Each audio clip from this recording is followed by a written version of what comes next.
silenzio elettorale, domani si vota per le elezioni europee ed amministrative, quasi 4 milioni i veneti chiamati alle urne, Election Day con il voto per le amministrative in 321 comuni. Un appuntamento, quello elettorale, che Antenna 3 seguirà con una lunga diretta speciale Ring in onda domani sera a partire dalle 22:30, ospiti, collegamenti, risultati, l'esito del voto in diretta. Le imprese del Veneto pronte a scendere in piazza a fianco della regione per difendere la pedemontana veneta. Tragico schianto a Santa Giustina in Colle, anziano esce in bici dalla ciclabile Ostiglia e viene travolto da una moto, nulla da fare, 76enne muore sul colpo. Un altro pericoloso tuffo dal ponte di Rialto ieri sera, un 44enne sloveno ubriaco si è lanciato in Canal Grande sfiorando un vaporetto. Nel 2016 un turista morì schiantandosi contro un motoscafo. Si fingono turisti e rubano occhiali firmati per migliaia di euro in 2 negozi, è accaduto in pieno centro storico a Vicenza. Inedito spettacolo ieri mattina nel cimitero di Cortina d'Ampezzo, 6 cervi hanno superato la recinzione e sono stati filmati mentre correvano tra le sepolture. Buonasera, ben ritrovati con l'edizione del Veneto dei telegiornali di Antenna 3. In primo piano la pagina dedicata alle elezioni, oggi giornata di silenzio elettorale, domani si vota per le europee e le amministrative. Sono quasi 4 milioni i veneti chiamati alle urne, Election Day in 321 comuni. Sentiamo. Vigilia di Election Day, scattato dalla mezzanotte il silenzio elettorale, domani urne aperte dalle 7 alle 23.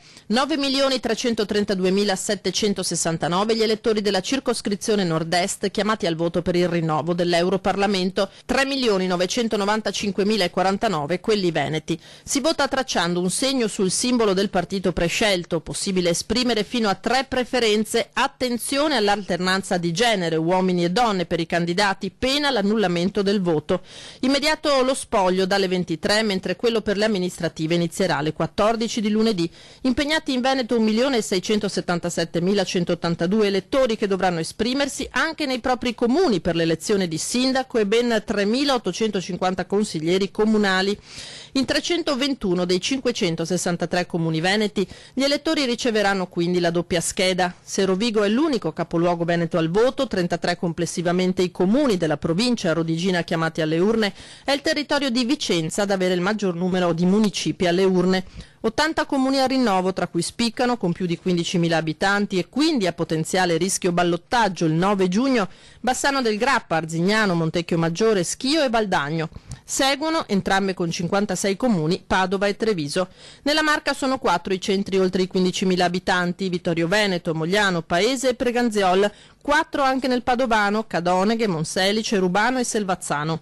49 i municipi che cambieranno compagine amministrativa a Verona, tra i quali San Bonifacio, Negrar, Pescantina e Legnago, 32 nel Bellunese, nessun centro oltre i 15.000 abitanti, ma a rinnovo comuni come Longarone, Agordo e Roccapietore.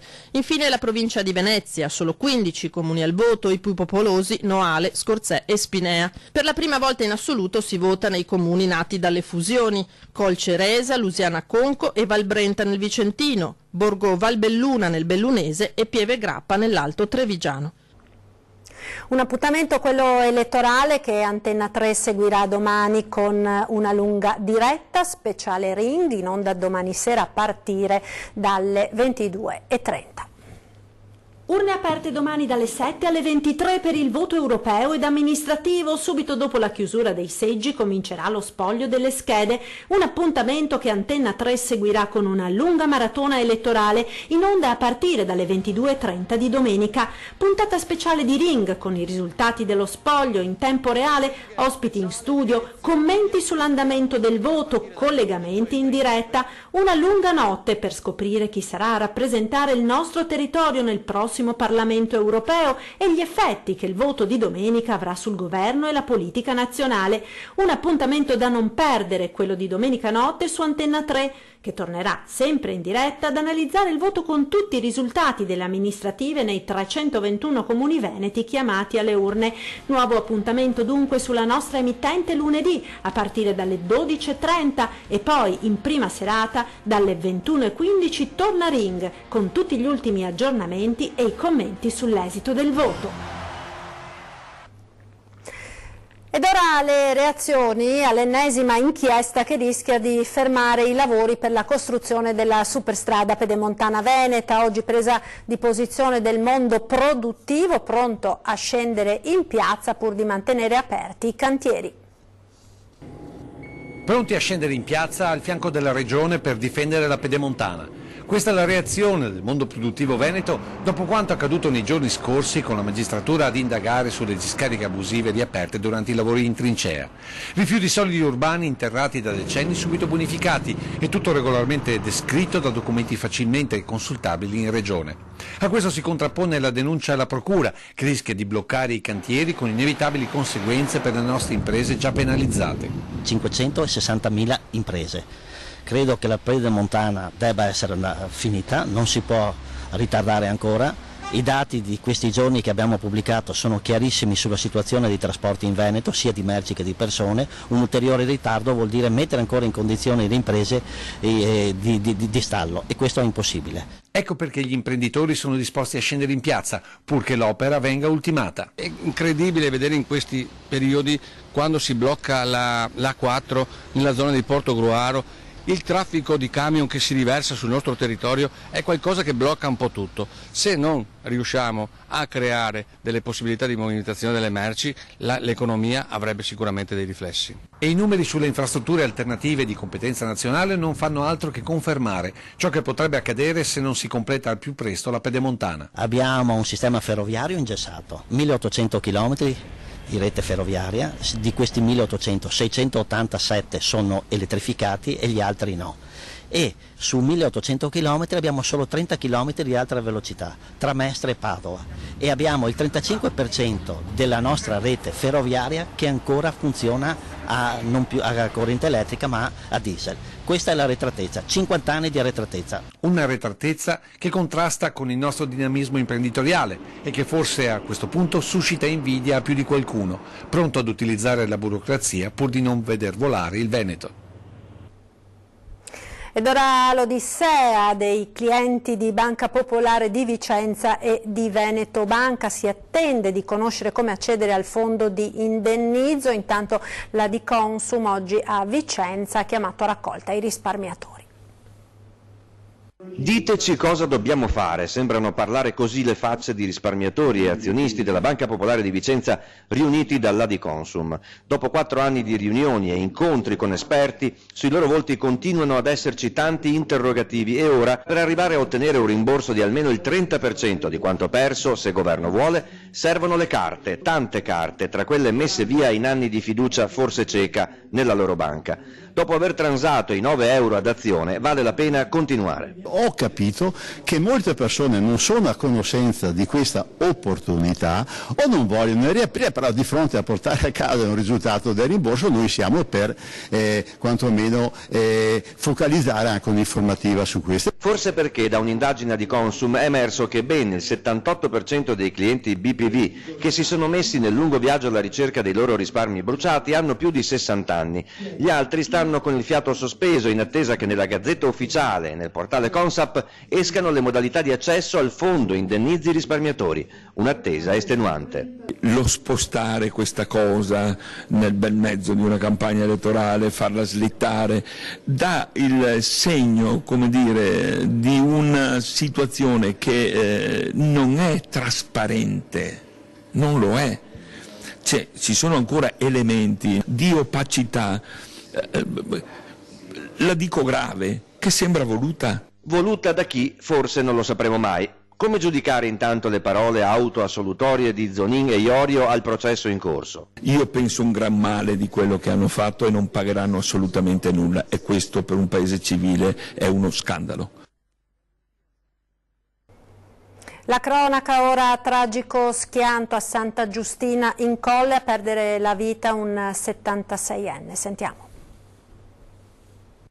A mezzogiorno il ciclista ha impegnato l'incrocio mentre arrivava la moto. L'impatto è stato violento per il 76enne in sella alla bicicletta. La morte è arrivata probabilmente sul colpo. L'incidente di Santa Giustina in Colle è avvenuto nei pressi della ciclabile Ostiglia in via Ceccarello. La moto, condotta da un 28enne residente a Loreggia, non è riuscita ad evitare l'impatto e nonostante i soccorsi del SUEM la tragedia si è compiuta in un attimo nelle immagini di Padova Oggi.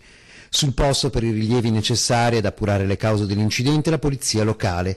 Nelle belle giornate la ciclabile Ostiglia è una delle mete più frequentate, ma il grande pericolo è rappresentato dai tanti attraversamenti a raso che rendono il tracciato non completamente sicuro.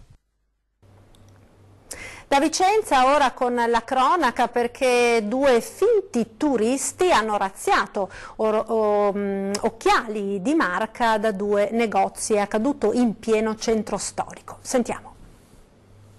Chi fa caso a due attempati e corpulenti turisti stranieri che, con passo malfermo, danno un'occhiata agli occhiali in esposizione in negozio? Nessuno, men che meno in un affollato sabato mattina nelle botteghe delle vie dello shopping di Vicenza. Male, molto male, perché i due anziani turisti sono in realtà abili ladri, che in pochi istanti riescono a sgraffignare gli occhiali più costosi del catalogo.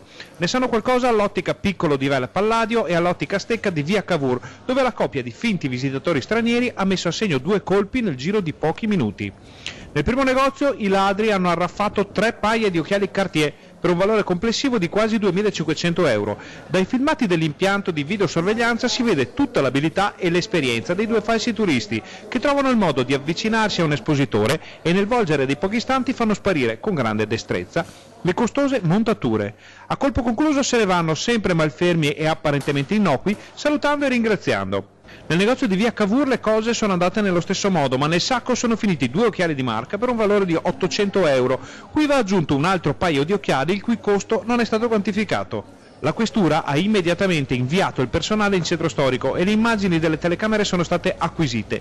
Dei ladri ovviamente nessuna traccia e bisognerà probabilmente aspettare qualche giorno per capire se ci siano stati altri furti di lusso in zona. I finti turisti, come nel finale di un film di genere, hanno avuto buon gioco nel confondersi con le migliaia di visitatori accorsi per abbeverarsi delle bellezze e dei negozi del salotto buono cittadino. Restiamo in centro storico a Vicenza perché questa mattina ampie chiazze di sangue sono state trovate sulla pavimentazione di piazzetta Palladio ed è giallo. È mistero fitto sulle chiazze di sangue rinvenute stamane in centro storico a Vicenza. Ampie macchie di sangue sono state notate dai primi passanti che animavano il salotto buono cittadino a 2 passi dalla Basilica Palladiana e dalla statua dedicata al grande architetto veneto. L'AIM ha subito provveduto a ripulire la pavimentazione e tutto è tornato alla normalità.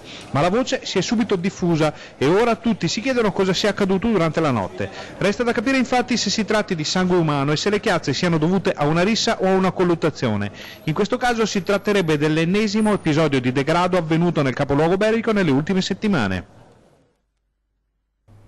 Ci spostiamo da Venezia, ancora un tuffo dal ponte di Rialto, oltretutto in un orario nel quale il Canal Grande è ancora molto trafficato. Un turista sloveno è stato multato e denunciato dalla polizia locale.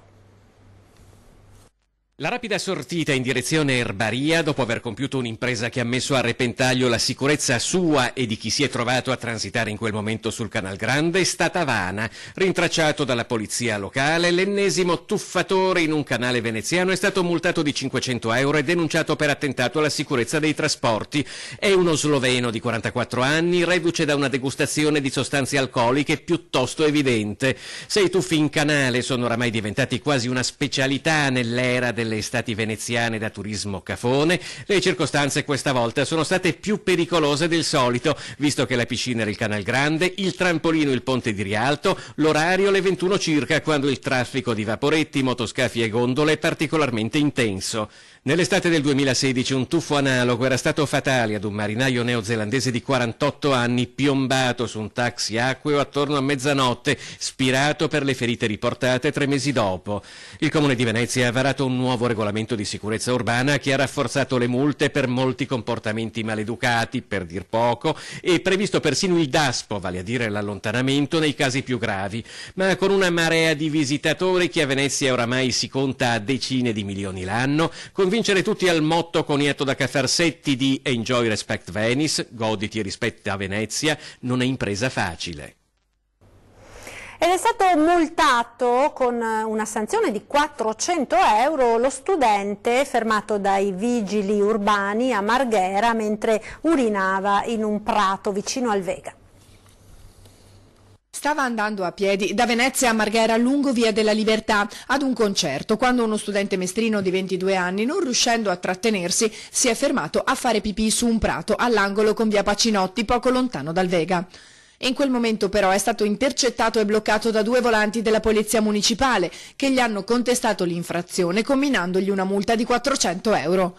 Il ragazzo si è rivolto all'Associazione dei Consumatori raccontando di non aver avuto atteggiamenti aggressivi e di aver ammesso subito quanto stava facendo, ma non è bastato. Le ordinanze sul decoro, dicono dall'associazione, sono condivisibili al 100%, soprattutto in una città come Venezia, ma crediamo non sia giusto punire uno studente con 400 euro di multa per questa violazione. Eppure l'amministrazione ha deciso di adottare questa linea dura proprio perché si rispetti la città, senza sconti per nessuno. Torniamo ora a parlare del maltempo dell'ultimo mese che ha causato conseguenze pesanti in agricoltura, in particolare nel settore frutticolo. Qui ovviamente possiamo avere qualche esempio di ciliegia rotta e sicuramente nonostante il telo. Ecco le conseguenze delle piogge continue di queste settimane sulla produzione di ciliegie nella Marca. Qui siamo nel Monte Bellunese, nonostante reti e teli di copertura i danni sono più che evidenti. Alcune varietà sono quasi non raccoglibili, sarà da decidere se appunto dedicarle a un mercato particolare, marmellate eccetera, ma ce ne sono tante rotte. Altre varietà si sono salvate, però non è sicuramente un'annata facile. Secondo lei quanto perderà di produzione? Difficile a dirsi, adesso la rottura, il cracking sulle ciliegie ce l'abbiamo sulle precoci, mentre sulle medie e sulle tardive è ancora presto per fare questo danno.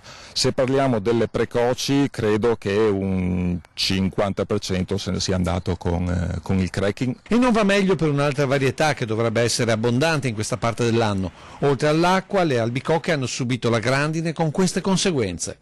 Questo è un risultato di una grandinata che c'è stata a fine aprile, stesse date quando c'è stata anche nel prosecco appunto, ha colpito in maniera decisamente leggera, tanto che se si guardano le foglie non ci si accorge neanche, però sul frutticino in formazione ha sicuramente danneggiato.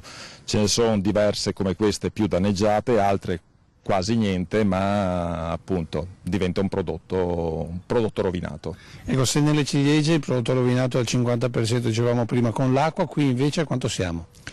Beh, qui sulle varietà, io ho varietà precoci fuori rete antigrandine, varietà medio tardive sotto rete. Sotto rete si sono salvate, fuori rete che sono queste, di segnate ce n'è una quantità importante, che ne so, l'80% dei frutti è segnato da grandine. Ci fermiamo ora per qualche istante, la pubblicità, restate con noi. Retro. Eccoci nuovamente in studio con l'edizione del Veneto dei notiziari di Antenna 3.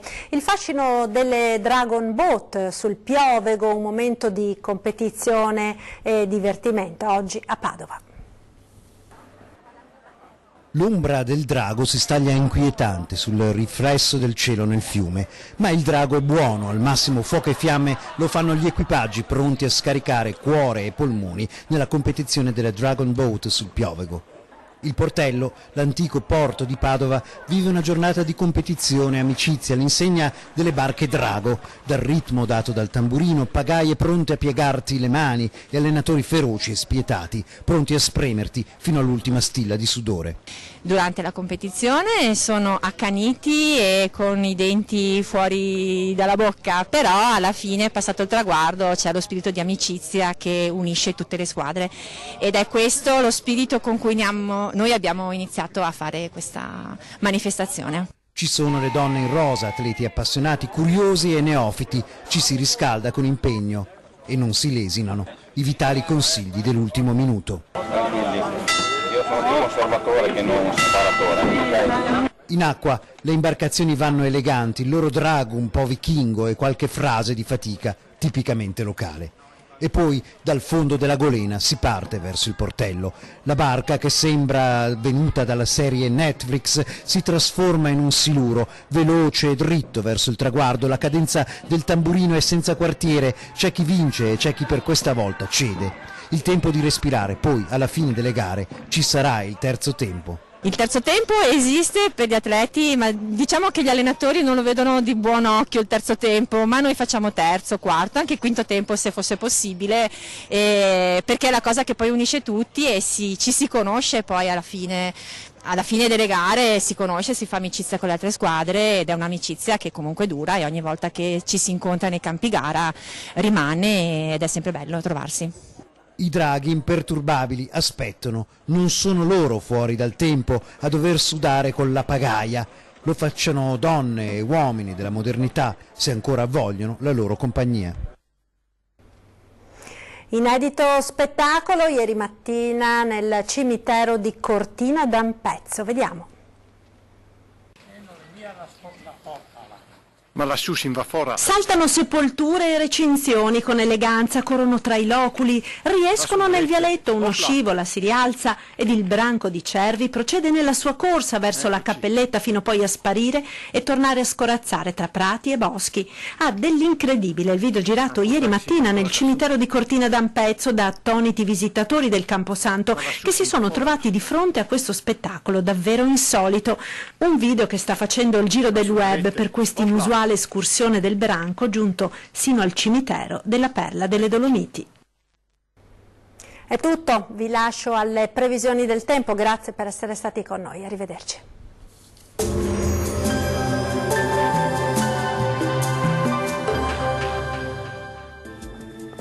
Ben ritrovati al meteo. Tempo sostanzialmente stabile sulle nostre regioni, anche se non mancherà una lieve instabilità in alcuni settori. Vediamo il dettaglio di domenica 26 maggio. Sul Veneto il sole sarà prevalente, il cielo sarà poco nuvoloso ovunque. Nel pomeriggio non si esclude qualche nube in più sui rilievi del Bellunese, anche con qualche isolato rovescio. Temperature minime tra 12 e 16 gradi, massime oscillanti invece tra 19 e 23 gradi.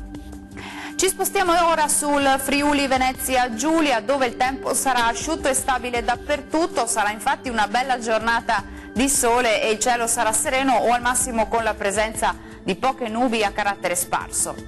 Temperature minime tra 13 e 16 gradi, massime comprese invece tra 20 e 24 gradi.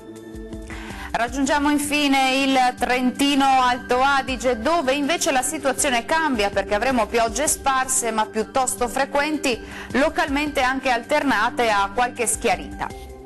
Temperature minime tra 11 e 13 gradi, massime tra 23 e 24 gradi, dunque piuttosto gradevoli. Bene, questo aggiornamento meteo per ora termina qui. Arrivederci.